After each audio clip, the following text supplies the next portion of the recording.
Eduard Chmelár. Pán Chmelár, každý kandidát má na rozhovor 7 minút. Všetci kandidáti dostali vopred rovnaké otázky a je iba na vás, v akom rozsahu na ne zodpoviete. Pred rokom otriasla Slovenskom brutálna vražda novinára Jana Kuciaka a jeho partnerky Martiny Kušnírovej. Ako podľa vás táto brutálna vražda ovplyvnila našu spoločnosť a najmä politickú scénu? Jan Kuciak bol aj môjim študentom, takže sa ma to osobne dotýka. Táto vražda na jednej strane odhalila tú obrovskú mieru korupcie a bezprávia na strane štátu, na strane druhej odhalila aj obrovskú mieru prázdna na strane opozície alebo možnej alternatívnej ponuky. Tieto udalosti nepriniesli novú generáciu politikov, priniesli nové rozdelenie spoločnosti. Ako by ste chceli z pozície prezidenta posilniť dôveru verejnosti v štát a verejné inštitúcie? Predovšetkým tým, že by som dodržiaval a strážil ústavu a zákony. Chcem byť spravodlivým prezidentom a hlava štátu by mala byť v tomto prípade vzorom pre celú spoločnosť. A v novembri uplynie 30 rokov od Nežnej revolúcie. Čo sa podľa vás za tých 30 rokov z odkazu Nežnej revolúcie podarilo naplniť a naopak čo nie? Ako priamy účastník Nežnej revolúcie musím povedať, že žiaľ raz sa na túto dobu, ktorú žijeme, bude pozerať ako na obrovský omyl. My by sme mohli vymenovávať veci, ktoré sa nenaplnili, napríklad požiadavka odluky od štátu, ktorú nám vlády neúprimne sľubujú 30 rokov, ale nemám na mysli len to. Mám na mysli skôr to, že tým, že sme porazili komunistický režim, sme nepriniesli nejakú kvalitatívne novú alternatívu, ale skôr sme reštaurovali starý režim so všetkými neduhmi, ktoré sa teraz objavujú a vyplávajú na povrch. V máji si pripomenieme 100. výročie úmrtia Milana Rastislava Štefánika.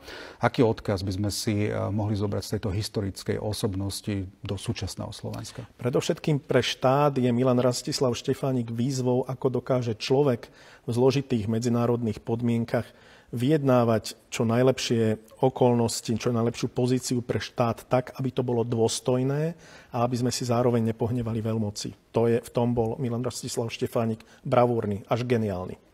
RTVS tento rok organizuje projekt Najväčší Slovák. Kto si podľa vás zaslúži toto ocenenie? No ja nie som priateľom takýchto ankiet, ale keď sa mám vyjadriť, tak rozhodne Ľudovít Štúr, pretože to bol on, ktorý tento národ konštituoval a ktorý mu dal všetky podmienky na ďalší rozvoj. Aký je váš vzťah k národnostným menšinám a ako by ste k nim pristupovali ako budúci prezident?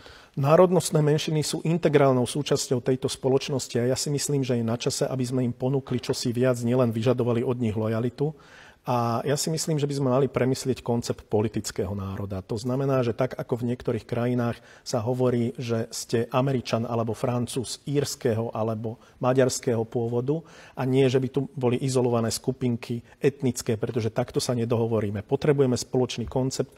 Ja by som bol aj rád inicioval slovensko-maďarské zmierenie, ale to musí vychádzať z toho, že Maďari pochopia, že nám krivdili a že nemôžu mať stále traumu z Trianonu, že tá bola niečím spôsobená. A na druhej strane si myslím, že prezident republiky by sa mal ospravedlniť svojim maďarským spoluobčanom za rok 1947, pretože to nebolo správne, ako sme sa k ním správali. Ako by ste z pozície prezidenta riešili problémy marginalizovaných skupín? Prezident by mal stáť za každým človekom, ktorý bojuje o svoju dôstojnosť. Na Slovensku rastie vlna extrémizmu za posledné roky. Ako by ste čelili tejto vlne? Predovšetkým neživiť extrémizmus krokmi z mainstreamu, ktorý to jednoducho povzbudzuje. Frustrovaní ľudia sa neutiekajú k demokratickej opozícii, ale k extrému. Čiže mal by sa ten štátnik alebo tá politická elita správať tak, aby vzbudzovala dôveru u občanov.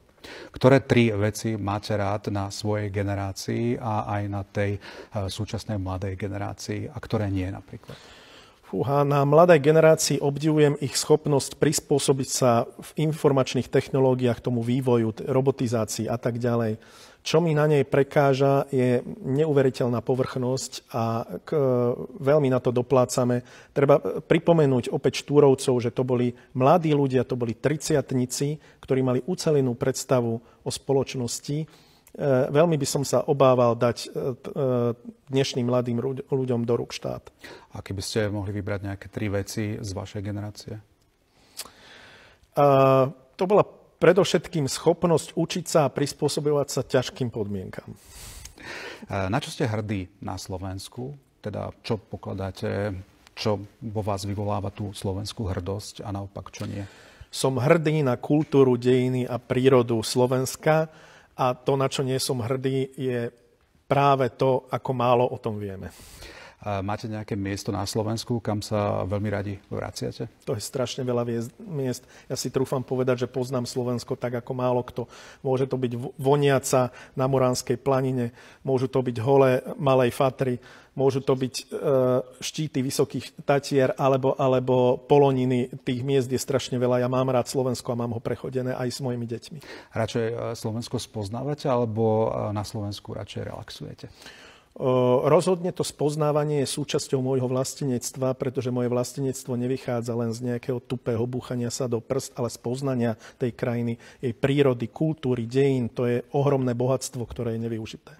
Keby ste mali vybrať nejaký vzor zo Slovenska a zo zahraničia, kto je vašim vzorom? Nerad používam slova ako vzory, ale mám rád Jána Kolára, pretože mal presah smerom navonok.